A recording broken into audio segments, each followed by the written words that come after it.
warahmatullahi wabarakatuh.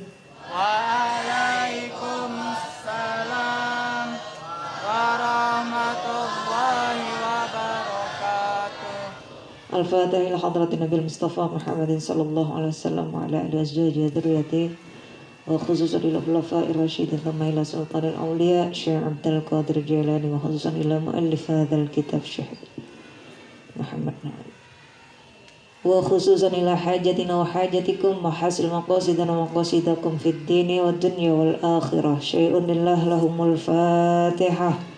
A'udzu billahi minasyaitonir rajim. Bismillahirrahmanirrahim. Alhamdulillahi rabbil alamin. Ar-Rahmanir Rahim. Maliki yaumiddin. Iyyaka na'budu wa iyyaka nasta'in. Ihdinas siratal mustaqim. Siratal ladzina an'amta 'alaihim ghairil maghdubi 'alaihim waladdallin. Rabbighfir lana wa liwalidayna amin. Bismillahirrahmanirrahim. Rabbi shrah li sadri wa yassir li amri wahlul 'uqdatam min lisani yafqahu qawli. Amma ba'd. Bismillahirrahmanirrahim. Wal maqalah at-tasi'ah asyarah. Nasihat yang ke-19. Sudah. Wal maqalah berarti sudah bangun. Wal maqalah al-ashrun, nasihat yang ke-20. An Ali radhiyallahu anhu, diriwayatkan dari Sayyidina Ali radhiyallahu anhu. Kalau Sayyidina Ali kita nyebutnya adalah karramallahu wajhah. Artinya apa? Artinya apa? Allah memuliakan wajahnya. Jadi karena Sayyidina Ali ini diriwayatkan tidak pernah melihat, ya, jadi nggak pernah melihat kemaluannya sendiri.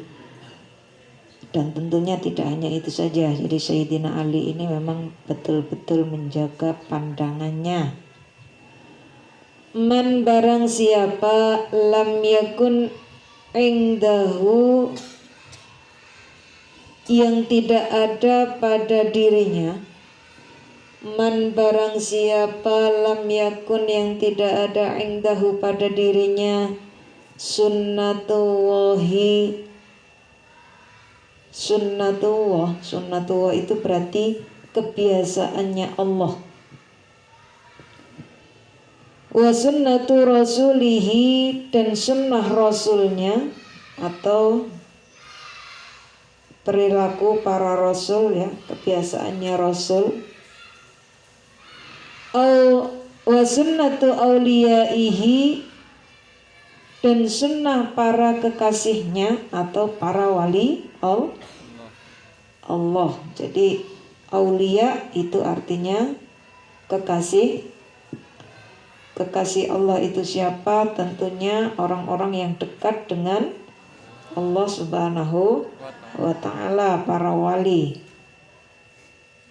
Sunnah para wali itu apa? Amrihim, amrihim atau urusan para wali.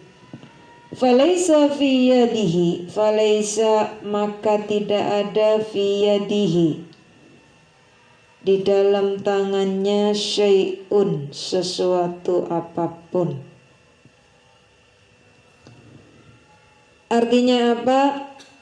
Kalau di dalam diri kita sebagai makhluk ciptaan Allah yang bernama manusia, kok gak ada sama sekali yang masuk dalam sunnatullah ataupun sunnah Rasul maupun sunnah para aulia illah, maka kita ini tidak memiliki apapun yang bisa diperhitungkan kelak.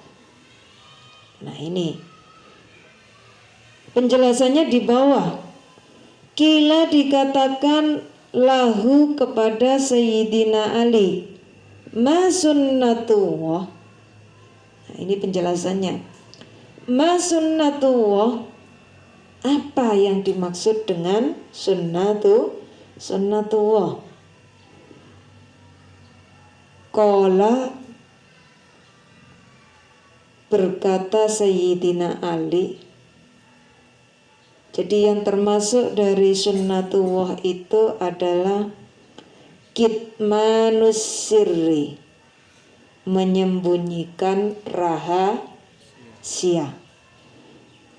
Jadi kalau kita di dalam diri kita kok kita ndak ada sifat kitmanus sirri, menyembunyikan rahasia, maka kita dianggap tidak memiliki sifat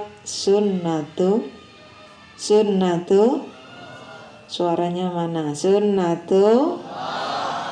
Menyembunyikan rahasia itu bagaimana? Kalau kalian dipercaya, jadilah orang yang amanah. Temenmu cerita, tolong ya jangan cerita siapa-siapa, ini rahasia. Oh iya, beres. Jempolnya 5 keluar semua. Udah nyampe 5 menit, sini. Apa? Ada gosip. Nah, udah nyampe. Dari A kamu cerita, A cerita ke B, B cerita ke C, C cerita ke D. Setiap cerita ada pesannya, tapi jangan bilang siapa-siapa ya, ini rahasia. Gitu ndak? Di sini ada ndak yang kayak gitu? Cowok ndak ada? Bangun. Cowok ada ndak? Jadi ketika kita dipercaya, tolong jaga ini rahasia. Ya sudah, bismillah. Kalau memang dirasa kita ndak sanggup jaga rahasia, jangan kita terima ketika ada orang mau cerita tentang rahasia. Karena memang amanah, jaga amanah itu berat, tak gampang. Atau misalnya ketika kita tahu ada aib seseorang, secara tidak sengaja kamu melihat temenmu itu ada kutil, tahu kutil? Ini contoh, kutil di punggung besar, warnanya pink. Misal, kamu kaget, wah itu apa pink bercahaya itu? Ternyata kutil. Nah, temenmu kaget, itu padahal sudah disimpan selama bertahun-tahun. Wah, kayak jaga harta karun sudah. Kok dilalah ketahuan kalian. Akhirnya teman kalian karena kaget, tolong ya jangan cerita siapa-siapa kalau saya punya harta karun di punggung.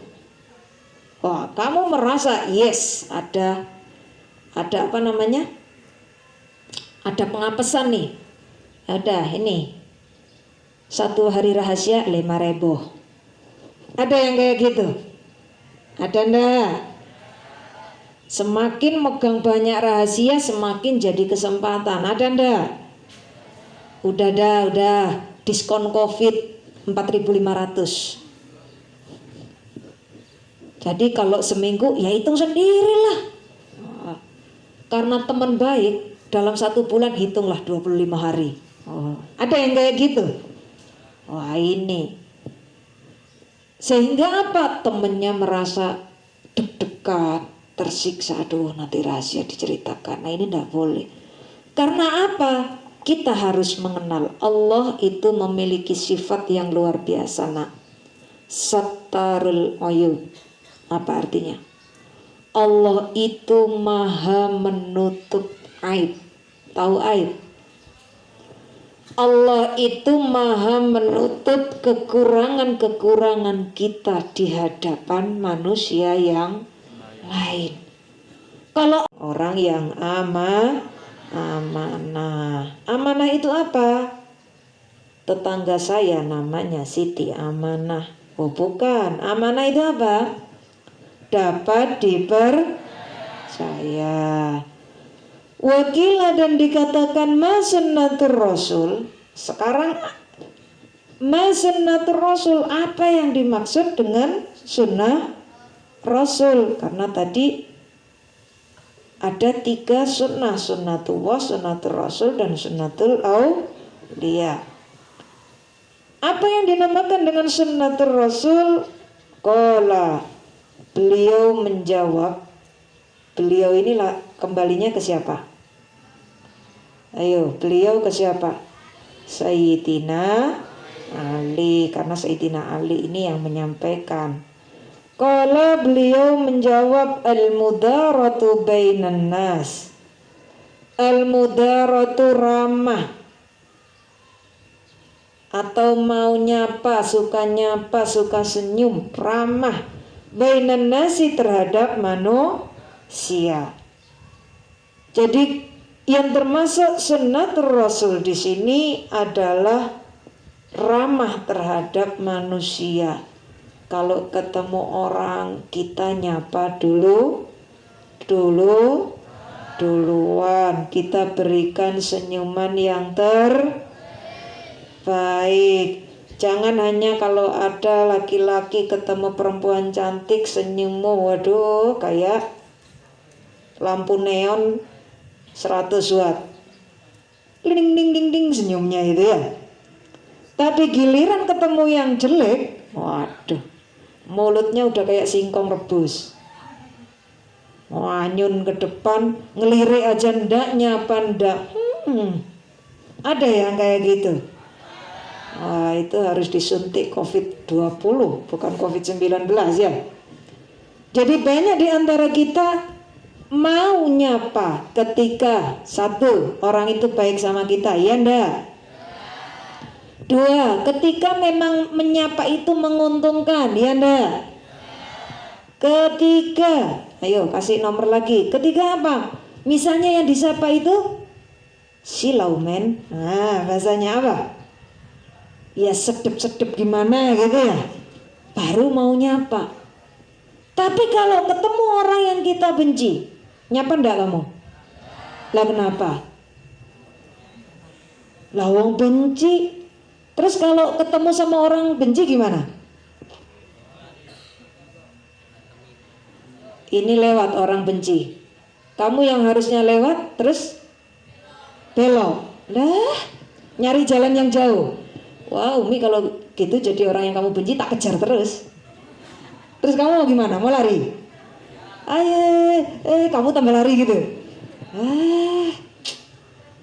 Itu mah ndak keren. Ndak keren. Jadi wahai saudara, wahai para pembenci. Nah, berarti tandai nak.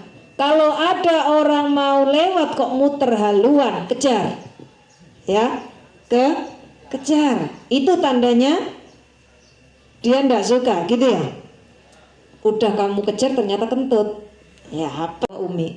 Weh, enak bener. Jadi kalau orang gampang-gampang, kalau nggak begini nggak masuk surga, yang begini masuk surga. Kok kayak yang megang kunci, yang menakdirkan masuk surga ndak itu Allah Subhanahu. Jadi berat bagi kita biasanya kalau ketemu orang yang tidak kita sukai, atau ketemu orang yang memang kita takuti, itu jarang kita nyapa duluan. Padahal tidak seperti itu. Yang namanya Kanjeng Nabi Muhammad Sallallahu Alaihi Wasallam, ketemu siapa saja itu selalu menunjukkan wajah yang paling sedap dipandang. Wajah yang paling sedap dipandang tuh wajah yang kayak apa? Hah? Apakah yang cakep? Percuma nak, ini mohon maaf, masker izin Umi buka ya. Wajahnya cakep tapi gini aja.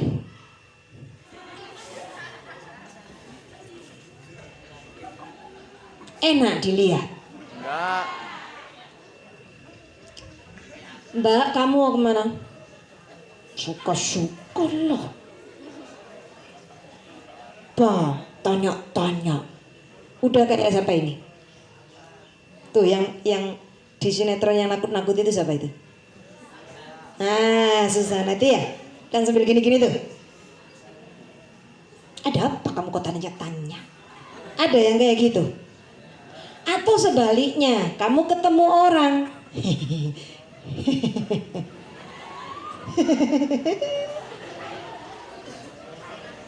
Serem enggak?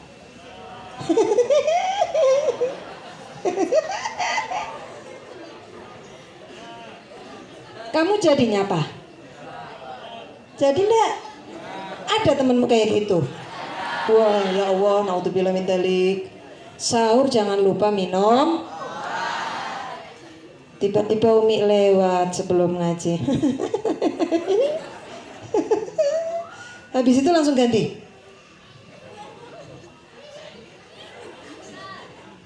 Nah, ini.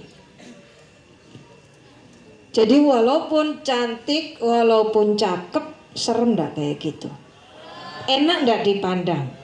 Nah, ini jadi yang namanya enak dipandang itu ya kita ketika kita benar-benar apa? Kalau kata orang Jawa sumeh, ramah. Kita tunjukkan wajah dan hati yang sama, sinkron. Wajahmu senyum, hatimu juga senyum. Gimana hati kalau senyum itu? Bisa? Pernah ngelihat hati senyum? Ya artinya apa? Di dalam itu ndak ada jengkel, ndak ada dongkol, ndak ada dendam. Hati memang benar-benar tulus. Insya Allah akan mencerminkan wajah yang menyenangkan. Jadi kelihatan nak. Seperti halnya Umi manggil kalian, baik laki-laki maupun perempuan. Itu kelihatan banget mana yang tulus dan mana yang dipaksakan. Itu gampang banget. Makanya hasilnya pun itu sering berbeda. Jadi kalau Umi manggil kalian mau minta tolong apa, antara yang tulus dan tidak, biasanya hasilnya itu beda. Jadi kalau yang tulus walaupun dikasih tahu sekali itu jadi. Tapi kalau yang terpaksa, yang ada jengkel, yang ada malesnya, itu kalau nggak 3 kali nggak jadi. Biasanya seperti itu. Karena memang apa? Apa yang ada di dalam itu akan mencerminkan hasil yang di luar. Silakan buktikan. Kamu sekolah dengan lillahi ta'ala, dengan enjoy, dengan benar-benar ikhlas. Nggak ada rasa males, nggak ada rasa terpaksa, nggak ada rasa jengkel. Lebih mudah enggak menerima pelajaran dibanding ketika kita hadir dalam keadaan terpaksa? Lebih mudah enggak? Nah ini silakan kamu bedakan. Karena apa? Yang di dalam hati itu akan mempengaruhi apa yang kita hasilkan. Makanya biasakanlah nak, ketika melakukan sesuatu pertama kali adalah tata niat. Tata dulu, ini hati harus kita kelola. Bagaimana caranya saya sekolah ini tidak ada jengkel, tidak ada males, tidak ada terpaksa, tidak ada ini. Kalau hatimu sudah enjoy, hatimu sudah benar masangnya, insya Allah maafi muskilah, tidak ada masalah. Tapi kalau berangkat kok sudah ada rasa males, sudah ada rasa terpaksa, sudah ada rasa-rasa yang tidak baik, ya sudah, ini akan berkelanjutan. Nanti pulang, tadi guru nerangin apa? Tidak masuk. Nah ini ya. Jadi belajar kita tata hati, tata niat. Makanya ada hadis mengatakan innamal a'malu binniat. Jadi tidak hanya penilaian Allah tentang pahala, tapi juga keberhasilan kita. Itu ya tergantung niat yang kita tata di dalam hati. Seperti itu. Misalnya kamu niat sekolah, saya mau berangkat pagi-pagi mau ketemu si A, biasanya malah gak ketemu. Iya apa ya? Iya apa ya? Tuh pengalaman semua. Jadi kalau kita niat malah pingin ketemu si A, wah mumpung masih pagi, saya mau mojok dulu, biasanya malah gak ketemu. Karena kita sudah salah niat. Wakila dan dikatakan ma sunnatu awliyai, apa yang dimaksud dengan sunnah para waliullah. Qala Sayyidina Ali berkata, ihtimalul adza 'anin nas. Ihtimalul adza, menanggung rasa sakit, 'anin nasi, terhadap derita manusia. Wa kanu, dan para waliullah tersebut, min qablina, ada sebelum kita, yatawasawna, mereka saling berwasiat,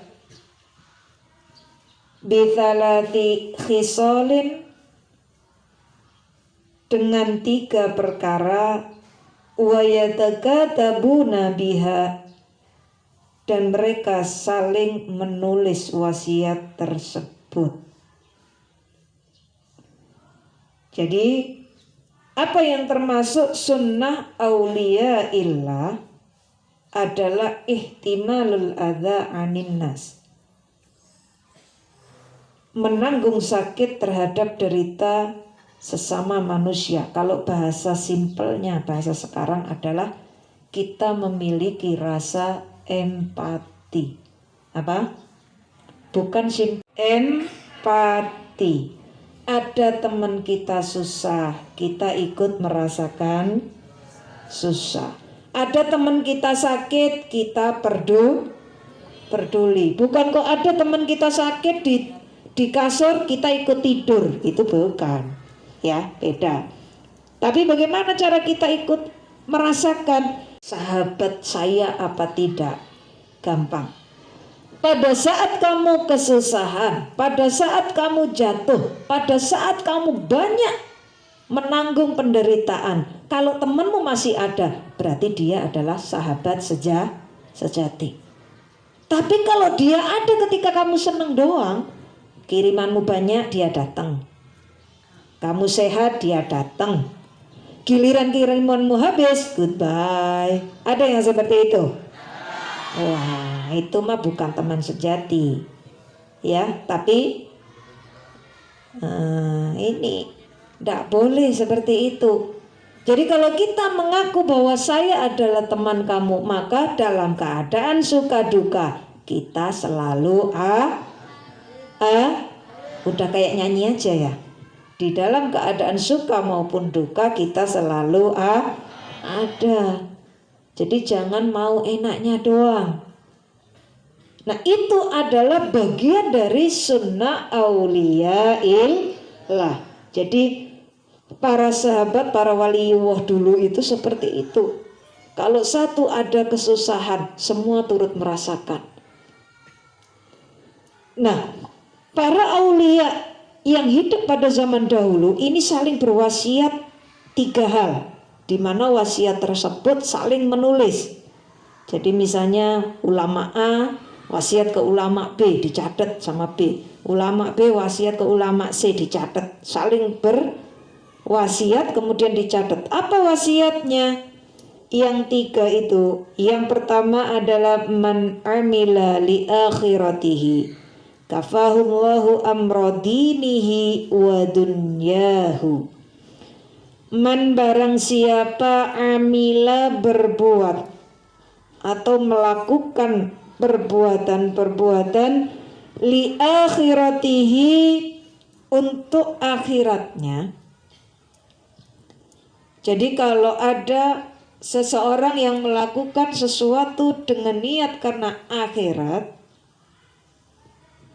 kafahullahu, maka Allah akan mencukupinya, amrodinihi, dalam hal urusan agama, wa dunyahu, dan dunianya. Ini janjinya Allah, ya. Jadi ini bisa kamu jadikan pegangan ketika kalian nanti sudah terjun ke dalam masyarakat. Jadi Umi ulangi lagi, man, barang siapa amila, melakukan perbuatan li akhiratihi, dengan tujuan akhirat, kafahullahu, maka Allah akan mencukupi amrodinihi, urusan agamanya, wa dunyahu, dan dunianya. Maksudnya apa? Kalau kita nak melakukan sesuatu, tujuan kita adalah benar-benar lillahi ta'ala. Kita berjalan di jalan Allah. Kita berjuang untuk menegakkan perintah Allah. Yakinlah nak, urusan dunia dan agama kita akan dicukupi oleh Allah Subhanahu wa ta'ala. Jadi jangan khawatir. Contoh, apa coba contohnya? Yang dekat dengan kita saja. Misalnya kalian jadi guru. Jadi apa? Guru. Ustadz, guru. Guru kalau dilihat secara gaji, besar apa kecil? Kecil. Guru itu kecil gajinya dibanding dengan pekerjaan-pekerjaan yang lain. Ketika kita sudah memutuskan untuk jadi guru, ini harus kalian ingat betul. Jangan pernah berpikir nanti saya makan apa, nanti cukup ndak gaji ini buat hidup. Kalau kita sudah mikirnya itu, berarti itu sudah urusan dunia. Kalau kita mikiri urusan dunia, Allah sudah ndak ikut-ikut. Nah ini, ya terserah, bukan li akhiratihi, tapi sudah lidun yahu, sudah dia untuk dunianya. Tapi kalau kita jadi guru, bismillah, saya ada sedikit ilmu, saya pingin mengamalkan ilmu saya pingin jadi guru, saya pingin didik anak-anak menjadi anak yang soleh-soleha, saya pingin mendampingi anak-anak menjadi anak-anak yang bermanfaat.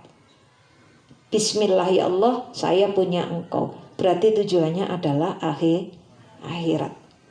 Kerjakan yang benar, insya Allah, janji Allah sudah jelas. Urusan dunia dan agamanya akan dicukupi oleh Allah Subhanahu wa ta'ala. Jangan khawatir. Sehingga apa? Kalian bisa lihat di pesantren-pesantren. Ini kalian akan Umi ajak untuk bicara secara fakta, bukan secara teori. Di lingkungan pesantren-pesantren banyak ustadz-ustadz itu yang lama, ya, mengabdi istilahnya. Ngabdi, bahkan di daerah Umi itu masih gaji yang sangat-sangat di bawah standar. Ada yang cuma 700, 500, 750. Secara logika, secara nalar, cukup apa enggak? Enggak cukup untuk apa-apa.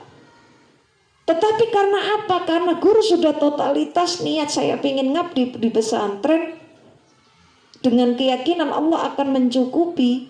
Yaitu tadi, ada saja rezeki buat ustadz yang ngabdi-ngabdi.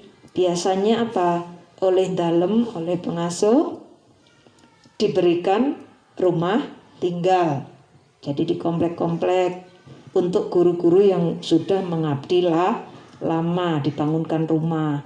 Nanti lama-lama kemudian apa? Kalau ada haji atau umroh, nanti diumrohkan secara bergilir. Nah itu namanya apa? Allah yang menjamin mencukupi kehidupan dunia. Kalau dinalar secara akal, tidak masuk akal. Seperti itu. Tapi karena janji Allah itu pasti, ya kita harus yakin. Belum tentu ketika dia kerja dia bisa pergi haji sendiri. Umi masih ingat tahun 98 itu menghantarkan 10 ustadz untuk berangkat haji. Saking senangnya karena memang gratis ya diberangkatkan. Umi sempat nanya, pernah ndak membayangkan pergi haji? Ndak pernah. Jadi saking ikhlasnya ngabdi, nah Allah yang angkat derajat seperti itu. Nah ini fakta, bukan teori. Makanya apa? Kalian harus yakin nak, ada Allah yang maha segalanya. Kalau kita hidup kita itu benar, jalan yang kita lalui itu benar, kita mencari yang benar-benar halal, insya Allah akan berkah. Sedikit yang berkah itu jauh lebih baik daripada banyak tapi enggak berkah. Kenapa? Karena sesuatu yang berkah kita enggak akan pernah kekurangan. Nah itu. Jadi sesuatu kalau hidup kita itu memang penuh keberkahan, insya Allah kita tidak akan merasakan kekurangan. Nah itu loh kuncinya yang harus kita yakini. Sehingga ada peribahasa, kalau kita nanam padi maka akan tumbuh. Siapa yang punya sawah? Pernah ke sawah? Kalau kita nanam padi maka akan tumbuh. Kok tumbuh beras? Wah itu malah serem kalau tumbuh beras. Kalau kita nanam padi akan tumbuh padi, dan yang nemenin padi biasanya apa? Rumput. Kita nanamnya ini padi doang. Ada yang nanam padi sama rumput? Tidak ada. Tapi kalian lihat, ketika petani itu menanam padi, sawahnya itu akan muncul padi dan rumput. Tapi kalau kita nanam rumput, tumbuhnya apa? Ada tidak padinya? Umi mau nebar rumput di sini, lumayan nanti bisa buat makan. Muncul padi, bisa enggak? Tidak ada. Artinya apa? Itu adalah pengibaratan ya. Kalau kita nanam padi, maka akan tumbuh padi sama rumput. Jadi kalau tujuan kita adalah akhirat, kita akan dapat dua. Akhirat dapat, dunia dapat. Padinya ada, rumputnya ada. Tapi kalau kita tujuannya cuma dunia, rumput doang, ya sudah, kita nanam rumput ya panennya rumput. Malah kalau deket sama sapi, kedahuluan sapi, deket sama kambing, keduluan kambing. Jadi kalau kita tujuannya dunia, ya kalau dapat syukur. Malah sekarang banyak yang tidak dapat. Nah ini peribahasa yang harus kita pahami dan kita yakini. Jadi kalian tidak usah khawatir. Janganlah orientasi hidup itu di dunia, tapi yakinlah bahwa akhirat itu jauh lebih baik. Jadi niatkan, pokoknya apapun jabatan kamu nanti nak, entah kamu jadi menteri, entah kamu jadi gubernur, entah kamu jadi bupati, entah kamu jadi penghulu. Apa penghulu itu? Penghulu itu tukang nikahkan. Kalau kamu jadi penghulu jangan nikah berkali-kali. Wah saya kan bisa nikahin, saya nikahkan diri saya bolak-balik, nggak boleh ya.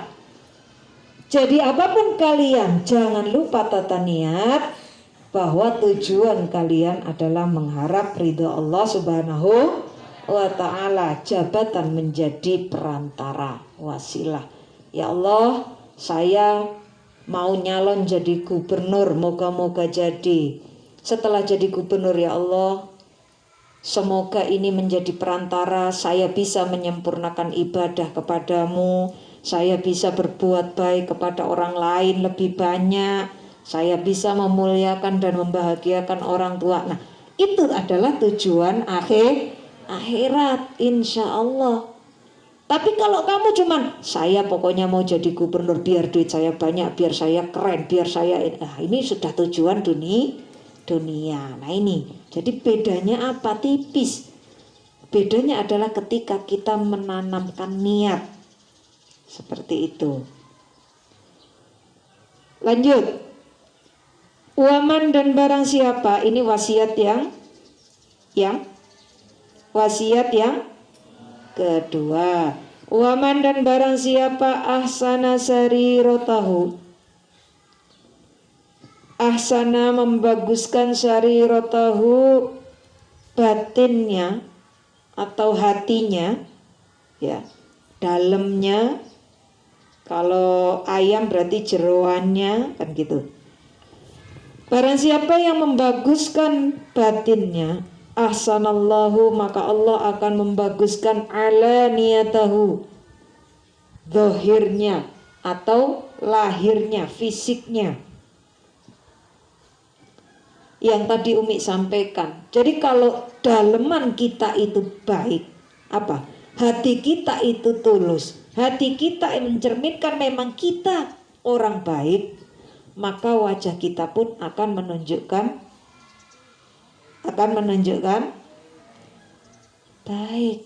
Orang itu akan ngerasa, klik, kok berteman sama ini enak ya, kok menyenangkan ya. Nah itu biasanya adalah orang-orang yang memiliki hati bersih, hati baik. Nah ini ya. Jadi apa yang ada di dalam akan terpancar keluar. Jadi percuma kamu beli bedak, harganya 1 juta. Ada yang bedakan 1 juta? Wish. Jadinya terus kayak ininya sudah diwarnain putih, udah kayak cat tembok. Ada yang kayak gitu. Ternyata tangannya hitam, udah kayak apa berarti? Nah, makanya jadi kalau apa-apa itu ya yang wajar-wajar saja. Jadi mau kita dandan kayak apa, tapi kalau dalamnya tidak kita perbaiki, maka percuma. Sebaliknya, walaupun kita hitam, hidung kita pesek, rambut kita kriwul, apalagi badan kita pendek, bentuknya udah kayak sempol apa? Jemblem kalau kata orang Jawa.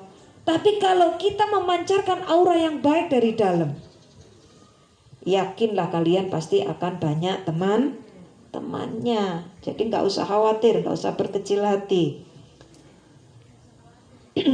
Aslahallah, waman, dan barang siapa aslaha, yang ketiga ya, waman, dan barang siapa aslaha memperbaiki ma bainahu, antara dirinya wa bainallahi dengan Allah. Jadi barang siapa yang memperbaiki hubungan dirinya, kita dengan Allah Subhanahu wa taala, aslahallahu, maka Allah akan memperbaiki ma bainahu, antara dirinya, wa bainan nas, dengan sesama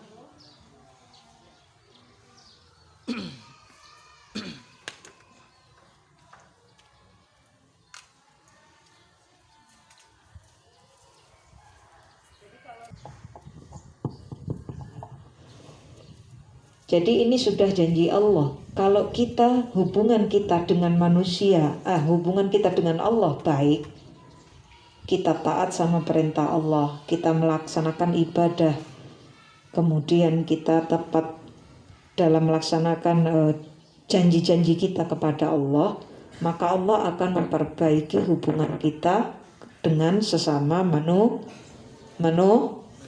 manusia. Maksudnya apa? Ada ndak orang itu kalau ketemu orang suka berantem? Ada ndak? Pernah punya teman kayak gitu? Berteman sama siapa aja berantem? Ada yang kayak gitu? Ada ndak? Itu tandanya hubungan dia dengan Allah tidak baik. Datang kemana aja orang ndak suka. Ada yang kayak gitu? Ada ndak yang kayak gitu? Itu tandanya hubungannya dengan Allah tidak baik. Tapi sebaliknya, ada ndak kamu punya teman yang dia itu dengan siapa aja bisa akrab? Ada ndak? Berteman sama A akrab, berteman sama B masuk, berteman sama C jalan, ndak ada masalah. Nah itu berarti apa? Dia memiliki hubungan yang baik dengan manusia bisa jadi karena hubungan dia dengan Allah itu baik. Nah, kalau kamu pingin hubungan kalian dengan sesama teman, sesama manusia baik, maka perbaiki hubungan dengan Allah Subhanahu wa ta'ala. Satu makalah lagi. Wal makalah al-hadiyah wal ashrun, nasihat yang ke 21 an Ali radhiyallahu anhu, diriwayatkan dari Sayyidina Ali radhiyallahu anhu, kun indallah khairan nas, kun jadilah indallahi, kun jadilah kalian indallahi di sisi Allah, khairan nasi sebagai sebaik-baik manusia. Jadilah kalian di sisi Allah sebaik-baik manusia. Wakun, dan jadilah engkau atau kalian indan nafsi di sisi dirimu sendiri atau menurut dirimu sendiri, syarrun nasi seburuk-buruk manusia. Maksudnya apa? Jadi nasihat dari yang ke-21 itu, jadilah engkau di sisi Allah adalah sebaik-baik manusia. Jadi kalau kita ukurannya adalah kita sedang menghadap Allah, maka pantaskan kita, tempatkan diri kita sebaik-baik manusia. Ketika kita sholat, jadilah ikhtiarlah sebagai manusia yang sholatnya paling khusyuk. Jangan sholat sambil gurau. Sudah imam sudah Allahumma sholli ala sayyidina Muhammad, Allahumma sholli wa sallim alaihi, masih pada duduk, masih pada ngobrol. Nah, ini jangan. Jadi ketika kita hubungannya dengan Allah, maka berusahalah untuk menjadi yang terbaik. Sedekah, berikanlah sedekah yang terbaik semampu kita. Kita punya kambing 10. Kalau mau sedekah, carilah kambing yang paling. Apakah yang paling kurus, penyakitan, kakinya hilang satu? Matanya agak merem-merem sebelah? Atau kambing yang paling gemuk? Jujur, ayo. Kamu punya kambing 10, yang kamu pilih yang mana? Jujur. Yang gemuk jangan, nanti melahirkan keturunan yang endut-endut, sehat-sehat. Itu tuh jalannya udah digluk-digluk, pincang-pincang itu, kakinya udah hilang separuh, jarinya tinggal 4. Jarinya kambing berapa? Jarinya kambing berapa? Ada yang ngomong gak ada yang ngomong 2. Lah ini jadi 4, apa nggak tambah bahaya ya? Jadi kalau kita urusannya sama Allah, maka pilihlah yang terbaik, persembahkan yang terbaik. Kamu punya uang, ya. Kalau anak Umi nyebutnya ada uang gani, ada uang tayo. Paham enggak uang gani? Yang warna merah. Ada uang tayo yang warna biru. Ada uang rogi yang warna hijau. Ada uang lani yang warna kuning. Ada uang bongbong yang warna ungu. Kalau sedekah, kamu milih siapa? Yang benar. Ayo sedekah sekarang sini. Kan habis kiriman. Sedekah. Ketika ada kota infak keliling, kamu buka dompetmu, ada 2 gani, 2 tayo, 2 lani, 2 rogi, 2 bongbong. Yang kamu masukin? Umi yakin bukan lani, bukan gani, bukan rogi, bukan tayo. Kamu masih nyari tukeran pedang satria. Uang berapa? Masih nyari tukeran? Iya Pak ya. Iya Pak ya. Nah ya ini. Padahal apa? Duit yang sesungguhnya yang ada di dompet apa yang kamu masukin ke kotak amal? Yang kamu masukin di kotak amal itu yang duit yang sesungguhnya kalian miliki. Yang di dompet itu titipan Allah. Makanya kalau sodakona itu urusannya sama Allah, berilah yang terbaik. Jadi kalau ada gani, tayo, rogi, lani, bongbong, apa yang disodakohkan? Oh, coba kalau ngomong gani, Umi langsung ngambil kotak amal sekarang. Umi kelilingin ya. Nah ini, seringkali ketika kita sodakoh, kita pilih yang paling kecil, yang paling jelek. Punya baju 10, sekolah ngumumkan kepada anak-anak semua, siswa-siswi dari mulai SD, SMP, SMK, hari ini kita mau bakti sosial. Masing-masing dari anak tolong bawa baju yang layak pakai ke sekolah untuk kita bagi. Kebetulan ada korban gempa misalnya. Kamu buka lemari, krek. Pertama kali yang kamu ambil adalah baju yang iya kan? Iya enggak? Nah itu. Kancing 10 sisa 2 kamu kasihkan. Kantong saku harusnya gini jadi madepnya miring karena udah sobek misalnya. Nah ini, bagaimana kita bisa menjadi yang terbaik di hadapan Allah kalau kita mempersembahkan tidak pernah yang terbaik. Sebaliknya nak, kalau terhadap diri sendiri, pandanglah yang terjelek. Contoh, ya Allah, teman saya itu ya hebat banget tirakatnya, mondok puasa terus. Saya puasa Ramadan aja udah ngap-ngapan rasanya, malu rasanya. Teman saya tuh puasanya dari Senin ketemu Senin, berarti nggak puasa dong. Dari Senin Selasa puasa. Ngajinya ya Allah sehari dapat 5 juz. Saya kok ngajinya 5 huruf. Gak nyampe 1 ayat udah tidur. Nah, pandanglah yang terjelek. Ya Allah, anak itu ya belajarnya. Tadi belajar 1 buku, dibaca, dipahami, habis itu ganti buku lagi. Saya ngelihat judulnya aja udah sakit kepala. Nah, ini misalnya. Jadi ketika ngelihat diri kita, lihatlah yang terjelek. Jangan kebalik. Nah, kalau nggak ada saya, ruwet. Lihat, semua bersih. Karena ini, bukan kita yang nyapu sebenarnya, kitanya yang gini-gini. Ada yang kayak gitu. Giliran kerja bakti hari Minggu, ya kalau di sini hari Minggu kerja bakti, semua bersih-bersih. Ini cuman repot mainkan tangan. Nah ini kucing juga bisa kayak gini. Iya enggak? Nah ini yang enggak bagus. Bagaimana ya? Ikut, ayo.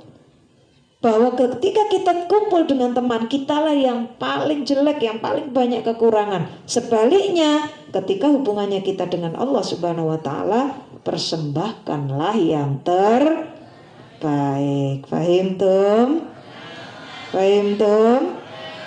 Sampai sekarang masih puasa, Mas? Sudah bolong berapa? Bolong 1, bolong setengah? Ada yang bolong 1/4? Ya, jadi jangan bolong. Kamu nggak ada tanda merahnya, nggak boleh bolong ya. Yang perempuan, aduh.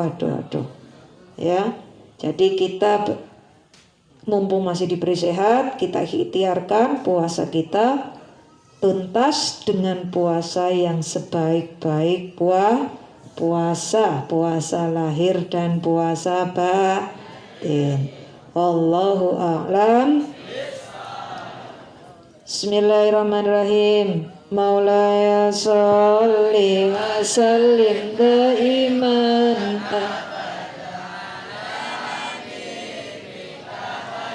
alki kulli min maulaya sholli wa sallim daiman abada habibika خير الخلق كلهم مولاي صل دائما أبدا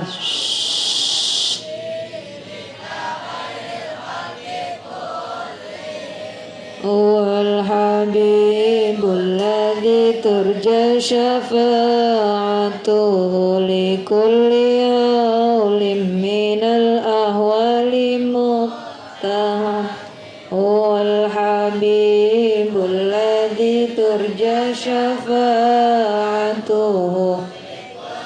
هول من الأهوال مقتهى هو الحبيب الذي ترجى شفاعته لكل هول من الأهوال مقتهى يا ربي بالمصطفى بلغ مقاصدنا لنا ما مضى يا واسع الكرم يا ربي بالمصطفى بلغ مقاصدنا واغفر لنا ما مضى يا واسع الكرم يا ربي بالمصطفى بلغ مقاصدنا واغفر لنا